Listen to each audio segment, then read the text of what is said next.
अस्सलाम वालेकुम वरहमतुल्लाहि वबरकातुहू। कैसे आप हज़रात खैरियत से हैं? उम्मीद है कि आप लोग आफ़ियत से होंगे।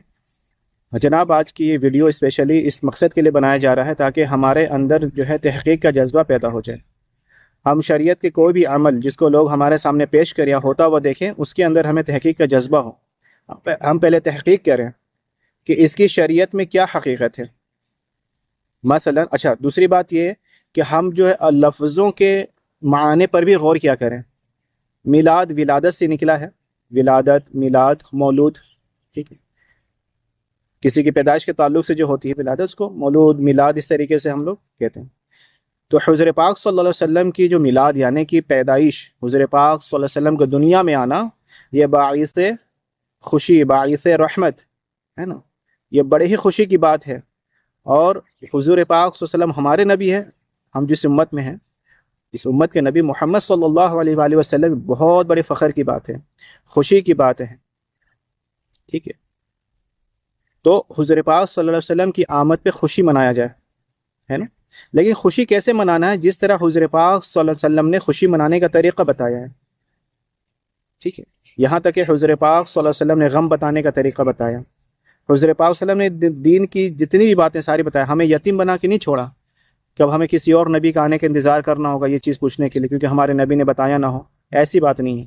बल्कि हमारे आका मौला जनाब रसूलुल्लाह सल्लल्लाहु अलैहि वसल्लम ने हर किस्म की बातें बता दी। यहाँ तक कि इस्तिंजा, बैतुल खुला की बातें कि हमें तो छुप के करना है, तो करना तो कैसे करना है, टॉयलेट कैसे करना है, इस्तिंजा मतलब बैतुल खुला में जाएंगे तो कैसे, वो सारी चीज़ें, कैसे सोना है, सो के उठने के बाद, जागने के बाद क्या करना है, खाना कैसे खाना है, हाँ भाई, बाज़ार कैसे करना है, शादी ब्याह कैसे करना है, और जो है कि शादी के बाद सारी बातें अल्लाह के नबी सल्लल्लाहु अलैहि वसल्लम ने बता दी हैं। आप यकीन से माने, जिस नबी ने हर एक बात को मजमे के सामने खोल खोल के बयान फरमा दिया, सहाबा कराम के सामने हर बातों को एकदम साफ़ सुथरे तरीके से बता दिया ताकि हर किसी को समझ में आ जाए। अल्लाह के नबी हुज़ूर पाक सल्लल्लाहु अलैहि वसल्लम ने अपनी मिलाद को मनाने का तरीका क्या नहीं बताया होगा? अक्सर हम लोग उलमा कराम की हदीसों, उलमा कराम के बयान में सुनते रहते हो, हदीस पेश करते हैं कि अल्लाह के नबी सल्लल्लाहु अलैहि वसल्लम पीर के रोज़, जिसे हम इंडिया में सोमवार कहते हैं, हिंदी में पीर के रोज़ जो रोज़ा रखते थे, दरियाफ़्त फरमाया गया कि या रसूल आप रोज़ा क्यों रखते इस दिन? कहा कि मैं पीर के दिन पैदा हुआ था। और भी दूसरी वजहों भी हैं कि पीर और जो है कि जुमेरात यानी ख़मीस के दिन जो है आमाल पेश किए जाते हैं अल्लाह के सामने। तो मैं चाहता हूँ कि जिस दिन मेरे अमाल पेश किए जाए उस दिन मैं रोज़ेदार रहूँ।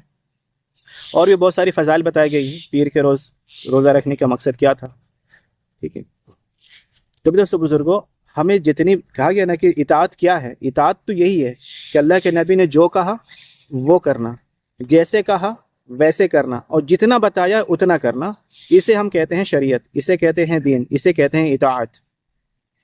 अपने दिमाग से, अपने सोच से, मोहब्बत में आके नहीं मेरे भाई, मोहब्बत का मयार हम अपने आप को ना बनाएं। मोहब्बत का मयार हमें किसी और को नहीं बनाना। मोहब्बत का मयार सबसे पहले अल्लाह, अल्लाह ने कितना, अल्लाह को हुज़ूर पाक से कितनी मोहब्बत थी, और हुज़ूर पाक सल्लल्लाहु अलैहि वसल्लम को अल्लाह से कितनी मोहब्बत थी, ये तो अल्लाह और हुज़ूर पाक सल्लल्लाहु अलैहि वसल्लम के बीच का मामला है। लेकिन इंसानियत में अगर आ जाएँ कि हुज़ूर पाक सल्लल्लाहु अलैहि वसल्लम के बाद सबसे बेहतरीन, अक्सर खुतबा में पढ़ते भी रहते हैं, सुनते भी रहते हैं कि तमाम अम्बिया के बाद, बशर में तमाम अम्बिया के बाद तमाम अम्बिया के बाद जितने भी इंसान हैं, तमाम इंसान में सबसे खैर और सबसे अफजल कौन है? सैयदना अबू बकर सिद्दीक़ रज़ियल्लाहु अन्हु। ये हुज़ूर पाक सल्लल्लाहु अलैहि वसल्लम से उम्र में 2 साल के छोटे हैं। हुज़ूर पाक सल्लल्लाहु अलैहि वसल्लम के ससुर भी हैं, दोस्त भी हैं, ठीक है। तो हुज़ूर पाक सल्लल्लाहु अलैहि वसल्लम की विलादत इन्होंने कितनी मरतबा मनाई। और भी उमर फारूक रज़ियल्लाहु अन्हु के बारे में आता है कि मेरे बाद कोई नबी होता तो उमर होते। ये उमर कितनी बार अल्लाह के नबी के लिए, एक है मिलाद पे खुश होना, मैं ये समझाने की कोशिश कर रहा हूँ, एक है मिलाद पे खुश होना कि आज नबी सल्लल्लाहु अलैहि वसल्लम की मिलाद का, विलादत का दिन है, इस दुनिया में तशरीफ़ लाए, ठीक है। और ये तारीख़ 8, 9, 10, 11, 12 ये फ़िक्स नहीं है। ज़्यादातर लोगों का कौल ये है, आला हज़रत रहमतुल्लाह अलैह का भी कौल है कि 8 तारीख़ को विलादत हुई है और 12 रबीउल अव्वल को हुज़ूर पाक सल्लल्लाहु अलैहि वसल्लम दुनिया से पर्दा फरमा गए, दुनिया से तशरीफ़ ले गए। ये उनकी किताबों मिल जाएगी आपको, फतावा रिज़विया वगैरह में। और अगर आप 35 साल पहले या 30 साल पहले की, अगर आप इंडिया, पाकिस्तान और बांग्लादेश की अगर आप देखोगे इस तरफ, तो आपको पता चलेगा इसको 12 वफ़ात के नाम से मनाया जाता था, क्योंकि यही चीज़ हमें बताई गई थी बचपन में। 12 वफ़ात मनाया जाता था। जिनकी उम्र अभी 40 साल या 35 साल के आसपास है, ان کو پتہ ہوگا کہ انہوں نے بھی اپنی زندگی میں 12 وفات منایا ہوگا. 12 وفات یعنی حضور پاک صلی اللہ علیہ وسلم 12 تاریخ کو اس دنیا تشریف لے گئے تھے، لیکن اس کو بدل کے کھانے پینے کی، اب آپ کو پتہ ہے یہ ساری چیزیں، اس کو بدل کے کیا کر دیا گیا؟ میلاد النبی، پھر عید میلاد النبی، پھر جشن عید میلاد النبی، پھر جلوس جشن عید میلاد النبی. اب یہ بڑھتے بڑھتے برتھ ڈے تک آ گیا ہے. تو ہمیں محبت کا معیار وہ دیکھنا ہے کہ صحابہ کرام کو اللہ کے نبی حضور پاک صلی اللہ علیہ وسلم سے کیسی محبت تھی. محبت تو ہمیں وہاں سے سیکھنا ہے. محبت ہمیں کس نے سیکھنا؟ جس نے کبھی محبت کیا ہوگا. اور صحیح محبت، حقیقی محبت صحابہ کرام نے کی اللہ کے نبی سے، کہ حضور پاک صلی اللہ علیہ وسلم کی محبت میں اپنے گھر کو بھی چھوڑا، حضور پاک صلی اللہ علیہ وسلم کے محبت میں اپنے بیوی بچوں کو بھی چھوڑ دیا، اور حضور پاک صلی اللہ علیہ وسلم کی محبت میں دنیا کا جائیداد، مال و دولت، تجارت، ساری چیزیں چھوڑ دی، اپنی جگہ زمین پراپرٹی بھی چھوڑ دی حضور پاک صلی اللہ علیہ وسلم کی محبت میں. کبھی انشاءاللہ تفصیل سے آپ کو بتاؤں گا محبت کے تعلق سے. بس یوں سمجھ لیں کہ محبت کے نام پہ ہم دین میں کوئی بھی نیا چیز پیدا کریں وہ قابل قبول نہیں ہے، وہ چیزیں مردود ہو جائیں گی. ایک اچھی سی مثال اللہ سے شروع کرتے ہیں. ہم نماز اللہ کے لیے پڑھتے ہیں نا، واسطے اللہ تعالیٰ کے رخ میرا کعبہ شریف طرف اللہ، نماز اللہ کے لیے پڑھتے ہیں. اور کس طریقے میں پڑھتے ہیں؟ صلو کما رأیتمونی اصلی، کہ نماز ویسے پڑھو جیسے مجھے نماز پڑھتے ہوئے دیکھا ہے. تو اللہ کے نبی صلی اللہ علیہ وسلم نے فجر کے وقت 2 رکعت نماز پڑھی، فرض نماز، مغرب کے وقت 3 رکعت پڑھی. اب ہم کیا کہیں؟ ہم اللہ سے محبت زیادہ کرتے ہیں. ہم اللہ کی محبت میں نماز ہم 2 کی جگہ 3 رکعت پڑھیں گے فجر میں، اور مغرب میں 3 کی جگہ 4 رکعت پڑھیں گے. نماز پڑھنا تو گناہ نہیں ہے، نماز پڑھنے سے اللہ خوش ہوتے ہیں. قیامت کے دن سب سے پہلے نماز کا حساب ہوگا. تو نماز پڑھنا کوئی گناہ کی چیز ہے؟ اب اس کی دلیل میں کچھ جاہل یوں کہیں گے اللہ کے نبی نے کیا 4 رکعت نماز پڑھنے سے منع کیا ہے؟ ہم تو پڑھیں گے 4 رکعت. کیا اللہ کے نبی نے فجر میں 3 رکعت فرض پڑھنے سے منع کیا؟ دلیل لاؤ، کہاں منع کیا ہے؟ اللہ کے نبی نے منع نہیں کیا ہے. تو اس بات کی دلیل ہے کہ بھئی یہ جائز ہے. کچھ جاہل لوگ اس طریقے سے باتیں پیش کرتے ہیں.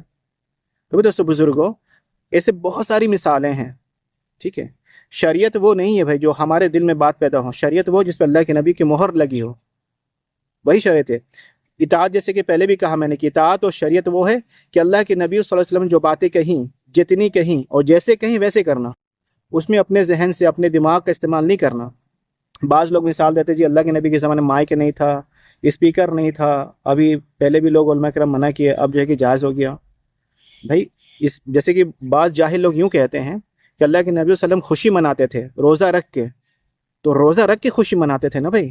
ابھی لوگ کیا کہتے ہیں کہ نہیں آج ہم روزہ نہیں رکھیں گے. یہ تو جہالت کی حد ہو گئی. تو دوستو بزرگوں، آپ اس چیز کو ذہن میں رکھیں. ہمیں کوئی بھی عمل کرنا ہے، ہمیں یہ دیکھنا ہے کہ حضور پاک صلی اللہ علیہ وسلم نے اس عمل کو کس طریقے سے کرا. یعنی اللہ کا حکم کیا ہے اس عمل میں، حضور پاک صلی اللہ علیہ وسلم کا طریقہ کیا ہے. چلو جو ہمیں یہ بھی نہیں ملتا، ہم دیکھیں صحابہ کرام کی زندگی کے بارے میں. سب سے پہلے ہمیں دیکھنا ہے خلفۂ راشدین، جو 4 خلفۂ ہیں، حضرت سیدنا ابوبکر صدیق رضی اللہ عنہ، حضرت عمر فاروق رضی اللہ عنہ، حضرت عثمان غنی رضی اللہ عنہ، حضرت علی کرم اللہ وجہ. یہ 4 خلفائے کو دیکھیں، حسنین امام حسن و حسین رضی اللہ عنہ کو دیکھ لیں. تو ان لوگوں کی زندگی کو دیکھیں ہم، ہے نا. ان لوگوں نے، اور جتنے بڑے بڑے صحابہ کرام ہیں، ہے نا، جیسے کہ سیدنا ابو ہریرہ رضی اللہ عنہ ہے، حضرت بلال رضی اللہ عنہ ہے، معاذ بن جبل رضی اللہ عنہ، ابو عبیدہ رضی اللہ عنہ، عبداللہ بن عمر رضی اللہ عنہ. کم و بیش 1.25 لاکھ صحابہ کرام ہیں. آخر حجۃ الوداع کے موقع پہ 1 لاکھ سے بھی زیادہ صحابہ کرام موجود تھے. ان کی زندگیوں میں دیکھ لیں کہ انہوں نے کبھی ایسا عمل کیا. کیوں؟ اصل میں حقیقی جو محبت کرنے والے جو تھے وہ صحابہ کرام تھے. تو دوستو بزرگوں، ویڈیو کافی لمبا ہو رہا ہے، آپ سے گزارش ہے کہ کسی بھی عمل کو کرنے سے پہلے اس کی صحیح حدیث میں آپ تحقیق کریں. اب ہمارے پاس اتنی کتابیں نہیں ہیں، علماء سے رجوع کریں، علماء کرام کے پاس جائیں جو معتبر علماء ہیں، علماء حق ہیں، ان کے پاس جائیں، اس کے تعلق سے مسئلے دریافت کریں آپ. ٹھیک ہے انشاءاللہ. ایسا نہ ہو کہ ہم نیکی کریں اور وہ ہمارے نام اعمال میں گناہوں میں لکھا جائے. ٹھیک ہے. اللہ تعالیٰ کہنے سنے زیادہ، عمل کی توفیق عطا فرمائے. آمین.